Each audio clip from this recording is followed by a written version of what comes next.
नमस्कार मित्रों, स्वागत है आपका हमारे विशेष शो में, जहां हम भगवत गीता के श्लोकों को सरल भाषा में समझते हैं और जीवन में उन्हें लागू करना सीखते हैं। आज हम चर्चा करेंगे अध्याय 5, श्लोक 19 की, जहां समानता और ज्ञान की महिमा का वर्णन किया गया है। पिछले वीडियो में हमने श्लोक 18 की व्याख्या की थी, जिसमें आत्मा की समानता और विभिन्न दृष्टिकोणों को समझने की बात की गई थी। श्री कृष्ण इस श्लोक में अर्जुन को सिखा रहे हैं कि ज्ञान के माध्यम से हर प्राणी को समान दृष्टि से देखने की शक्ति प्राप्त होती है। चाहे वह विद्वान हो, ब्राह्मण हो, गज हो या फिर कुत्ता, आत्मा सभी में एक समान है। हम लेके आए हैं आपके लिए एक खास ऑफर। अधिक जानकारी के लिए बने रहे हमारे साथ। श्री हरि बोलो। ग्रंथराज श्रीमद् भगवद गीता जी की जय। श्री परमात्मने नमः। गीता सुगीता कर्तव्या किमन्यः शास्त्र विस्तरया या स्वयं पद्मनाभस्य मुख पद्माद्विनीयः श्रिता। अथ ध्यानम्। शांताकारं भुजग शयनं पद्मनाभं सुरेशं विश्व आधारं गगन सदृशं मेघवर्णं शुभांगम्। लक्ष्मीकांत कमल नयन योगिभिः ध्यान गम्यम वंदे विष्णु भव भयहरम सर्व लोकैकनाथम। यम ब्रह्मा वरुणेन्द्र रुद्रमृतः स्तुन्वन्ति दिव्यैः स्तवैर्वेदैः सांग पद क्रमोपनिषदे गायन्ति यं सामगाः। ध्यान अवस्थित तद्गतेन मनसा पश्यन्ति य योगिनो यस्यान्तं न विदुः सुर असुरगणा देवाय तस्मै नमः। वसुदेव सुतं देव कंस चाणूर मर्दनम देवकी परमानंदम कृष्ण वंदे जगद्गुरुम। भगवत गीता अध्याय 5 श्लोक 19। श्लोक 19। इहैव तैर्जितः सर्गो येषां सामे स्थितं मनः निर्दोषं हि सम ब्रह्मा तस्मात् ब्रह्मणि ते स्थिता। उच्चारण की विधि इह एव तयः जितः सर्गः येषां सामे स्थितं मनः निर्दोषं हि समम ब्रह्मा तस्मात् ब्रह्मणि ते स्थिता। 19।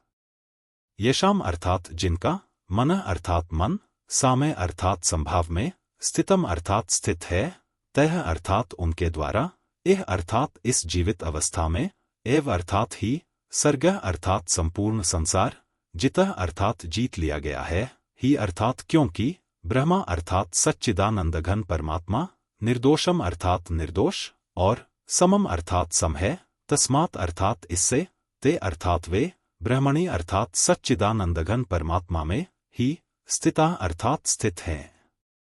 अर्थ जिनका मन संभाव में स्थित है, उनके द्वारा इस जीवित अवस्था में ही संपूर्ण संसार जीत लिया गया है, क्योंकि सच्चिदानंदघन परमात्मा निर्दोष और सम है, इससे वे सच्चिदानंदघन परमात्मा में ही स्थित हैं। 19।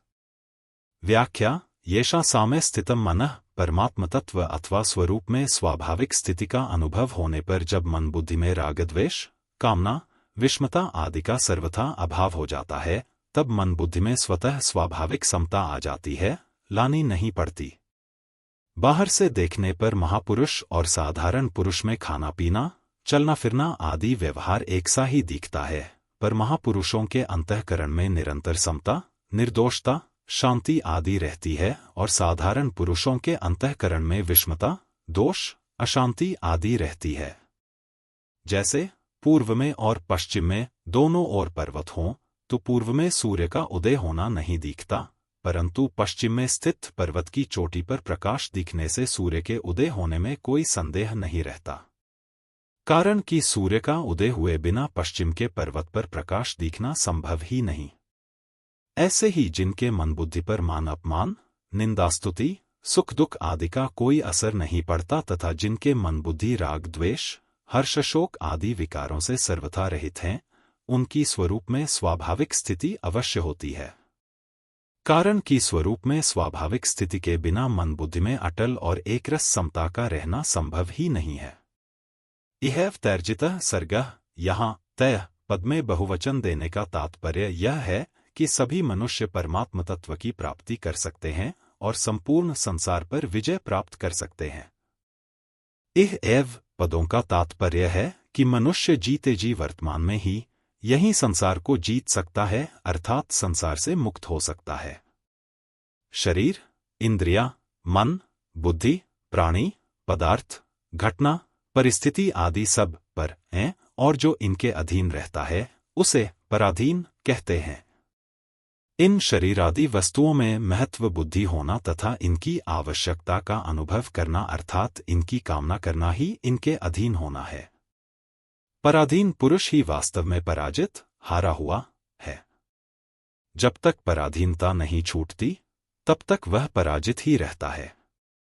जिसके मन में सांसारिक वस्तुओं की कामना है, वह मनुष्य अगर दूसरे प्राणी, राज्य आदि पर विजय प्राप्त कर ले तो भी वह वास्तव में पराजित ही है, कारण कि वह उन पदार्थों में महत्व बुद्धि रखता है और अपने जीवन को उनके अधीन मानता है। शरीर से विजय तो पशु भी प्राप्त कर लेता है, पर वास्तविक विजय हृदय से वस्तु की अधीनता दूर होने पर ही प्राप्त होती है। पराजित व्यक्ति ही दूसरे को पराजित करना चाहता है, दूसरे को अपने अधीन बनाना चाहता है।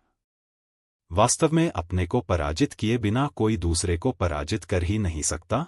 जैसे कोई राजा या विद्वान किसी दूसरे पर विजय प्राप्त करना चाहता है तो उसे सबसे पहले अपनी सेना, सामर्थ्य, बुद्धि, विद्या आदि का सहारा लेना ही पड़ता है। कामना उत्पन्न होते ही मनुष्य पराधीन हो जाता है। यह पराधीनता कामना की पूर्ति न होने पर अथवा पूर्ति होने पर दोनों ही अवस्थाओं में ज्यों की त्यों रहती है। कामना की पूर्ति न होने पर मनुष्य वस्तु के अभाव के कारण पराधीनता का अनुभव करता है, और कामना की पूर्ति होने पर अर्थात वस्तु के मिलने पर वह उस वस्तु के पराधीन हो जाता है, क्योंकि उत्पत्ति विनाशशील वस्तु मात्र पर है। कामना की पूर्ति न होने पर तो मनुष्य को पराधीनता का अनुभव होता है, पर कामना की पूर्ति होने पर बुद्धि में ऐसा अंधेरा छा जाता है कि पराधीन रहते हुए भी मनुष्य को पराधीनता का अनुभव नहीं होता, प्रत्युत स्वाधीनता का अनुभव होता है। ज्ञानी महापुरुष में कामना का सर्वथा अभाव होने से वह पूर्णतः स्वाधीन हो जाता है। स्वाधीन पुरुष ही विजयी होता है। परंतु स्वाधीन पुरुष के मन में कभी किसी को पराजित करने का भाव नहीं आता। वह संसार की किंचन मात्र भी आवश्यकता का अनुभव नहीं करता, प्रत्युत संसार ही उसकी आवश्यकता का अनुभव करता है। जिसने संसार को जीत लिया है, ऐसे समदर्शी महापुरुष को संसार का बड़ा से बड़ा सुख, प्रलोभन भी आकृष्ट नहीं कर सकता और बड़ा से बड़ा दुख भी विचलित नहीं कर सकता। गीता 6 अध्याय का 22वां श्लोक। उसके मन में संसार के किसी भी प्राणी, पदार्थ, परिस्थिति आदि की किंचन मात्र भी कामना, वासना, स्पृहा, तृष्णा आदि नहीं रहती। यद्यपि उसे अनुकूलता प्रतिकूलता का ज्ञान होता है तथा उसके अनुसार यथोचित चेष्टा भी होती है, तथापि अनुकूलता प्रतिकूलता का उसके अंतःकरण पर कोई असर नहीं पड़ता। निर्दोषन ही सम ब्रह्मा, परमात्म तत्व में दोष, विकार या विषमता है ही नहीं। जितने भी दोष या विषमताएं आती हैं, वे सब प्रकृति से रागपूर्वक संबंध मानने से ही आती हैं। परमात्म तत्व प्रकृति के संबंध से सर्वथा निर्लिप्त है, इसलिए उसमें किंचन मात्र भी दोष या विषमता नहीं है। तस्माद् ब्रह्मणि ते स्थिता, परमात्म तत्व निर्दोष और सम है, इसलिए जिन महापुरुषों का अंतःकरण निर्दोष और सम हो गया है, वे परमात्म तत्व में ही स्थित हैं। असत के संग से ही संपूर्ण दोषों और विषमताओं की उत्पत्ति होती है। संसार असत है। असत उसे कहते हैं जो प्रतिक्षण परिवर्तनशील है और मूल में जिसकी स्वतंत्र सत्ता नहीं है। असत से संबंध, तादात्म्य रहते हुए दोषों और विषमताओं से बचना असंभव है। महापुरुषों के अंतःकरण में असत का महत्व न रहने से उन पर असत का कोई प्रभाव नहीं पड़ता। असत का कोई प्रभाव न पड़ने से उनका अंतःकरण निर्दोष और सम हो जाता है।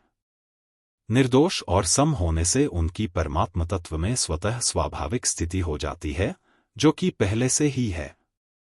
जैसे जहां धुआं है, वहां अग्नि अवश्य है, क्योंकि अग्नि के बिना धुआं संभव ही नहीं। ऐसे ही जिनके अंतःकरण में समता है, वे अवश्य ही परमात्म तत्व में स्थित हैं, क्योंकि परमात्म तत्व में स्थिति हुए बिना पूर्ण समता आनी संभव ही नहीं। अपनी स्वयं की स्थिति परमात्म तत्व में अथवा समता में होने के कारण ही अंतःकरण में समता आती है। इसलिए अंतःकरण में समता आने पर ही उन महापुरुषों की यह पहचान होती है कि वे परमात्म तत्व में अथवा समता में स्थित हैं। इसी समता को गीता ने योग कहा है, समत्वम योग उच्यते 2:48, और इसकी प्राप्ति को ही गीता मनुष्य जन्म की पूर्णता मानती है। ज्ञान योग का यह प्रकरण 13वें श्लोक से चला है। 15वें श्लोक के अंत में आए जंतवः पद से बहुवचन का प्रयोग आरंभ हुआ है, जो इस 19वें श्लोक तक चला है। सब में बहुवचन आने का तात्पर्य है कि जो मनुष्य मोहित हो रहे थे वे सबके सब परमात्म तत्व को प्राप्त कर सकते हैं। परंतु प्रस्तुत श्लोक में ब्रह्मणि पद में एक वचन आया है, जिसका तात्पर्य है कि संपूर्ण मनुष्यों को एक ही परमात्म तत्व की प्राप्ति होती है। मुक्ति चाहे ब्राह्मण की हो अथवा चांडाल की, दोनों को एक ही तत्व की प्राप्ति होती है। भेद केवल शरीरों को लेकर है, जो उपादेय है। तत्व को लेकर कोई भेद नहीं है। पहले जितने संकादिक महात्मा हुए हैं, उनको जो तत्व प्राप्त हुआ है, वही तत्व आज भी प्राप्त होता है। परिशिष्ट भाव यहां आए मन शब्द को बुद्धि का वाचक समझना चाहिए, क्योंकि समता में मन स्थित नहीं होता, प्रत्युत बुद्धि ही स्थित होती है। मन ध्यान में स्थित होता है। यह प्रकरण भी स्थिर बुद्धि का है। मन की स्थिरता केवल ध्यानावस्था में रहती है, व्यवहार में नहीं, परंतु बुद्धि की स्थिरता निरंतर रहती है। कल्याण मन की स्थिरता में नहीं होता, प्रत्युत बुद्धि की स्थिरता से होता है। मन की स्थिरता से सिद्धियां पैदा होती हैं। अतः मन की स्थिरता इतनी ऊंची नहीं है जितनी बुद्धि की स्थिरता। भगवान ने भी दूसरे अध्याय में स्थित प्रज्ञा, स्थिर बुद्धि होने की महिमा कही है। अगले श्लोक में भी भगवान ने कहा है, स्थिर बुद्धिर्समूढ़ो ब्रह्मविद् ब्रह्मणि स्थितः। साधक भूल से अपने को तत्वज्ञ न मान ले, इसलिए यह पहचान बताई है कि अगर बुद्धि में समता नहीं आई है तो समझ लेना चाहिए कि अभी तत्वज्ञान नहीं हुआ है, केवल वहम हुआ है। बुद्धि की समता का स्वरूप है रागद्वेष, हर्ष, शोक आदि न होना। तत्व प्राप्ति होने पर बुद्धि में निरंतर समता रहती है। इस समता से बुद्धि का कभी व्युत्थान अथवा वियोग नहीं होता। जिनकी बुद्धि समता में स्थित है, उनमें राग द्वेष नहीं रहते। उनकी यह संबुद्धि स्वतः अटल बनी रहती है कि सब कुछ एक परमात्मा ही है। जब एक परमात्मा तत्व के सिवाय दूसरा कुछ है ही नहीं, तो फिर कौन द्वेष करे और किससे करे? जब एक ही सत्ता अटल अनुभव में आ जाती है, तब कोई कामना नहीं रहती और अशांति भी नहीं रहती। संबंध पूर्व श्लोक में जिस स्थिति का वर्णन हुआ है, उसकी प्राप्ति का साधन तथा सिद्ध के लक्षणों का वर्णन आगे के श्लोक में करते हैं। कल के वीडियो में हम श्लोक 20 और 21 की व्याख्या करेंगे, जिसमें भावनाओं पर नियंत्रण और स्थिर मन की शक्ति पर चर्चा होगी। दोस्तों, आज का श्लोक आपको कैसा लगा? क्या आप भी ये मानते हैं कि भगवद गीता सिर्फ एक धार्मिक ग्रंथ नहीं, बल्कि जीवन जीने का एक पूरा नक्शा है?